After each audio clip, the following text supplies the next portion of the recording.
Good morning, Internet. You wake up, open your phone, and the planet is basically speedrunning the 1970s oil crisis, a world war, and a climate disaster, all before breakfast. The bigger story today: a rapidly escalating war involving Iran, the United States, and Israel. Oil tankers are stuck, missiles are flying, and the global economy is sitting in the corner whispering, "Please don't notice me." Right now, the Strait of Hormuz, that narrow waterway that moves about 20% of the world's oil, is basically a geopolitical bar fight, which means oil prices are spiking above $100 a barrel again, while governments everywhere pretend this is totally fine. Meanwhile, the United States just bombed military targets off Kar Island, Iran's biggest oil export hub. Global markets are sweating, and somewhere a billionaire oil trader just bought his fourth yacht this week. So yes, it's Monday. Let's break down the situation. The West bombs something, Iran responds with missiles, drones, and the geopolitical equivalent of flipping the world's power switch. Then everybody suddenly remembers that most of the planet's oil travels through that one tiny sea lane. That's the Strait of Hormuz, which is basically the world's most expensive traffic jam. Imagine if 20% of the global oil supply passed through a gap about the width of a city, and then the people controlling it say, "You know what would spice this up? Mines. Tankers have already been hit. Shipping traffic collapsed, and oil markets are acting like someone just told them Santa isn't real." And because this is geopolitics, the response from the world leaders have been very responsible, which is to say, everyone is threatening everyone else on X. Meanwhile, the global economy is reacting exactly how you'd expect. Oil jumps, inflation creeps back, stock markets panic, and somewhere your government says, "Don't worry, it's a temporary supply issue." Yes, a temporary supply issue caused by a war in the region that literally powers the planet. But wait, it gets better, because while the Middle East is turning into Top Gun Global Edition, the world's two largest economies are also meeting for diplomatic talks. That's right, officials from the United States and China are holding trade negotiations, which is adorable. It's like two people calmly discussing mortgage rates while their house is on fire.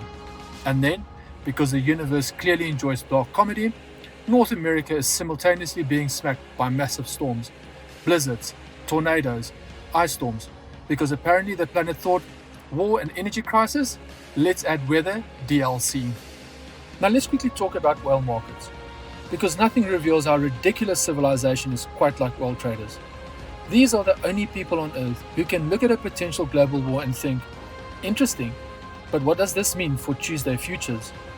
Right now, the oil markets are behaving like someone just shouted fire in a crowded theater made entirely of gasoline. Prices jump, speculators panic, and energy analysts appear on TV with charts that look like someone dropped spaghetti on a spreadsheet. And the best part, everyone suddenly remembers the same terrifying fact. The modern world runs on liquid dinosaur juice, shipped through politically unstable choke points. That's the system. It's like building your entire civilization on a single Wi-Fi router and then putting the password in a bar fight. And every time there's tension in the Middle East, the same ritual begins. Experts appear on TV saying, "We must reduce reliance on oil." Nobody reduces reliance on oil. 6 months later, everyone buys a bigger SUV.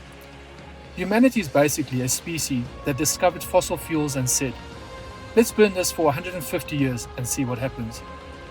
And now every time something explodes near an oil field, the entire global economy reacts like someone unplugged life support. Meanwhile, somewhere in Texas, a shell producer is looking at the oil price spike and whispering, "Christmas came early." So let's recap this calm and totally stable morning on Earth. We have a war threatening 20% of global oil supply, oil prices jumping like they're on Red Bull, superpowers negotiating trade deals while missiles fly, and climate chaos politely joining the party uninvited. And yet somehow, the most amazing thing is, the world is still expected you to go back to work today. Your boss doesn't care that global shipping is collapsing. Your boss is like, yes, the geopolitical collapse of the energy system, but did you finish the spreadsheets? Because modern society runs on three things: oil, anxiety, and pretending that everything is normal. So if fuel prices jump this week, remember, somewhere out there, a tanker captain is sitting outside the Strait of Hormuz, looking at missiles on the horizon and thinking, honestly, I should have just opened a coffee shop. And that's the state of the world this morning. Sleep well tonight, because tomorrow's headlines might include 3 new wars, 2 financial crises, and Elon Musk buying the moon. If you like our content, hit the like, subscribe, and notification bell for daily updates.